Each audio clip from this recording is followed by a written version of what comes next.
Your Royal Highness, Lords, Ladies and Gentlemen, good morning. As you can see, my topic is very short and catchy, and I'm going to talk about feed efficiency in laying hens and how we can improve it. First, I want to start with my objectives. So I wanted to assess how we can check the layer profitability. So what tools we have right now that we use in our industry. Then I wanted to know the market opinion on feed additives, so which people use, which they don't use, why they use them, why they don't. Then I wanted to know how genetics and technology can help us to achieve better feed efficiency, and then what is the best practice to achieve better feed efficiency. Here you can see my study tour. So I went to Canada, US, Netherlands, Poland, Czech Republic, Israel, Spain, Zambia, Kenya, and of course, the UK. So what is feed efficiency? So feed efficiency is telling us how much feed layer has to eat to produce a number of eggs.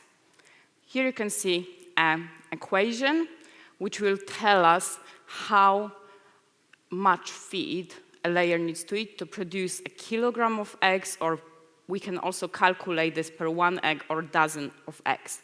However, when we see this equation, we don't have livability there, which means that actually we don't have any economic index to compare profitability of our layers. Why feed efficiency is so important?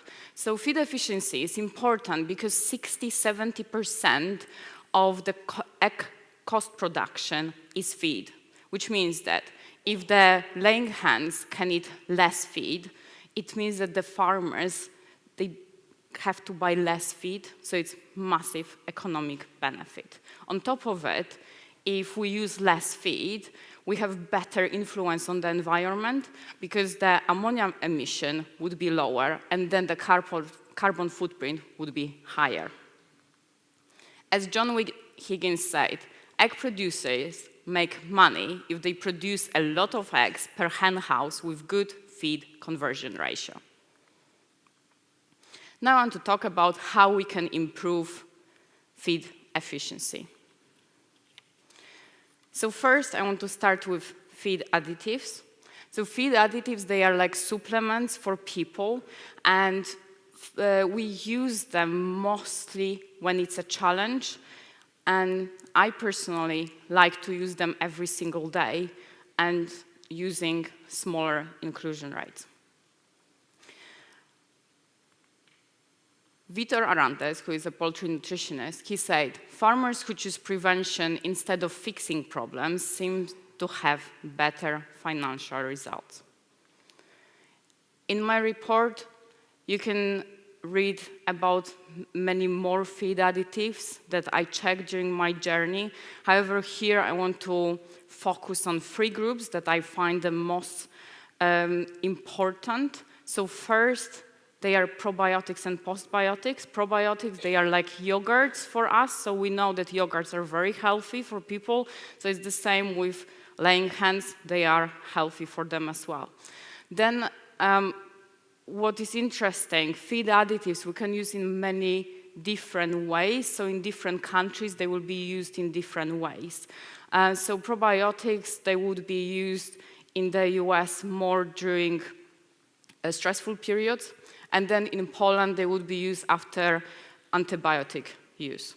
Then going to another group, so phytobiotics, so they are like herbs for people. So we use herbs when we cook, and they have influence on better digestion.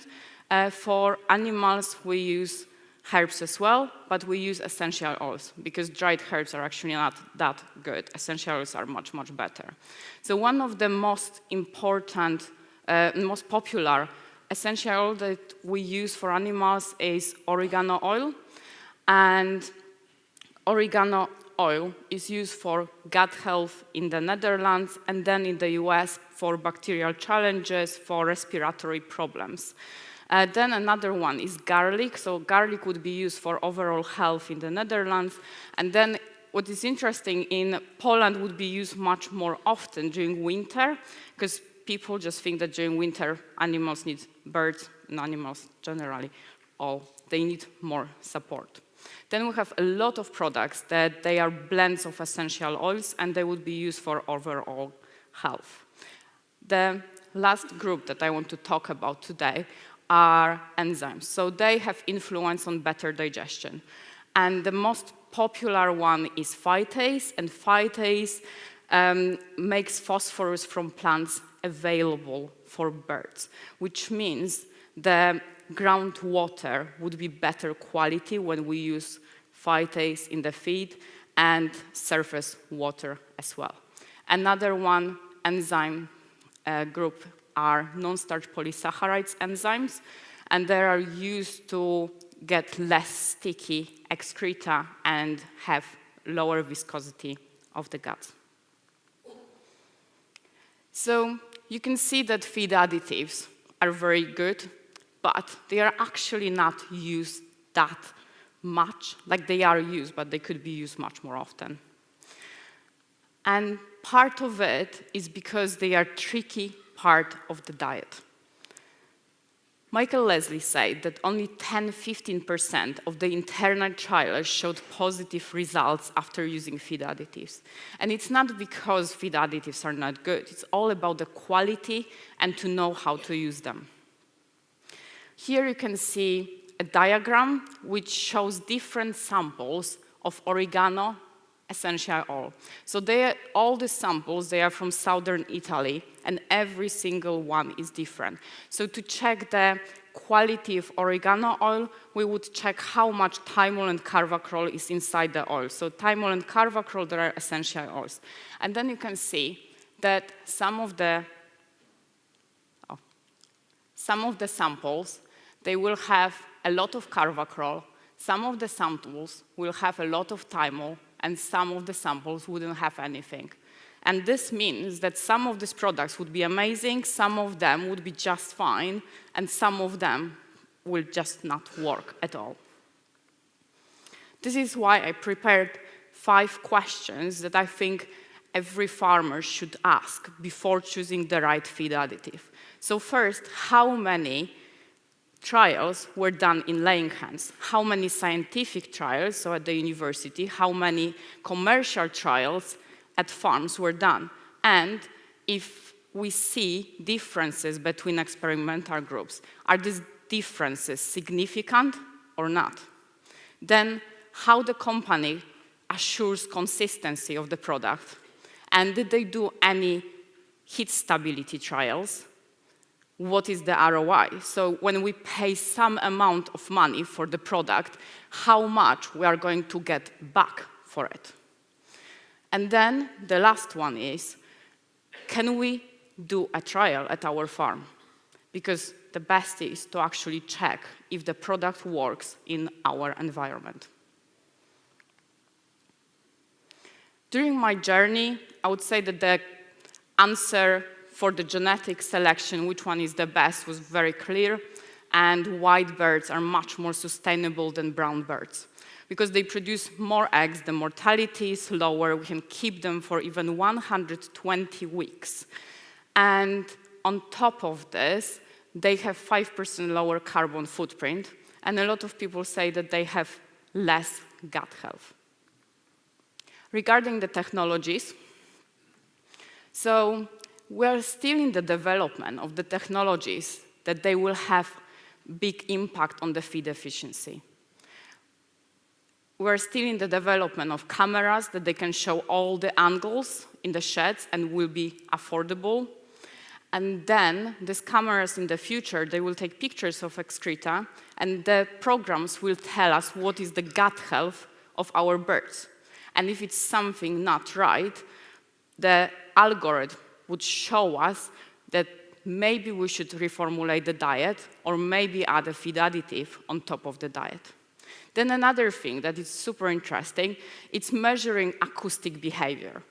So if we measure acoustic behavior of birds, we can actually see that something is going wrong in our shed before production parameters will show it. So for example, when it's really quiet in a shed, maybe in a few days they will be ill, or when they are very stressed.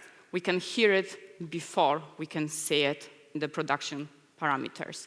However, we still have to wait for the algorithms to show in our sheds. So Christoph Mertens said, collecting standardized, reliable data is still a challenging task. It's okay to do it for one farm, but globally, it's a big challenge. Going to my recommendations. So I believe that we should develop one economic index to actually compare all our flocks. Then I think we should always use phytase, xalanase, and beta-glucanase in the diet for birds. Then it would be great to add on top of the diet good quality phytobiotics, postbiotics, or probiotics to assure the best feed efficiency, bigger egg production, and good gut health. We also should continue customer and consumer education and to show people that white eggs are as good as brown eggs and maybe even better because they are more sustainable, so they should be the premium eggs. Then we should organize a database to enable farmers to compare their results anonymously and then to know what is the best practice for the farm. I want to say a big thank you to my sponsor, BNB Trust. Thanks to them, I could visit all these amazing countries and meet so many wonderful people. Thank you.